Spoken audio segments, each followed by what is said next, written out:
జై శ్రీకృష్ణ. సో మన శ్రీకృష్ణుని తీసుకొచ్చి మనం ఇక్కడ పెట్టేసామన్నమాట. నైస్ గా పక్క పక్కన ఉంటాయి కదా, నెమలి పింఛం అండ్ గోమాత కృష్ణుడు పక్కనే ఉంటే బాగుంటుందని చెప్పేసి కృష్ణ భగవాన్ తీసుకొచ్చేసి ఇక్కడ పెట్టేసాం. నైస్ హాల్లో నీట్ గా ఉంటుంది అండ్ గోమాత పక్కన కృష్ణ భగవాన్ కూడా నీట్ గా కనిపిస్తుంది. ఎంత బాగుంది కదా, నైస్ నైస్. శ్రీకృష్ణ గోవింద హరే హరే, జై శ్రీకృష్ణ, జై గోమాత, జై శ్రీరామ్. నైస్. మనం ఈరోజు చేసిన పని ఇదన్నమాట. ఖాళీగా ఇంట్లో కూర్చున్నప్పుడు మనకి ఏదపడి చేయాలి కదా. సో ఎంత బాగుంది కదా, కృష్ణుడి పక్కన నెమలి పింఛం ప్లేస్ గోమాత. సో ఇక్కడ కూడా ఒక గోమాత ఉంది. గోమాత అండ్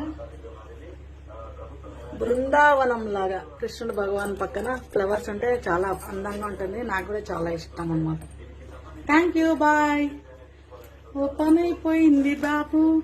ఆల్వేజ్ యువర్ చంద్రలక్ష్మి మలేచన. హ్యావ్ ఎ గ్రేట్ ఈవినింగ్ అందరికి. జై జై గోమాత. చిన్న దూడ లోపల చూసారా, చిన్న గోమాత ఉంది. నైస్. Bye, thank you.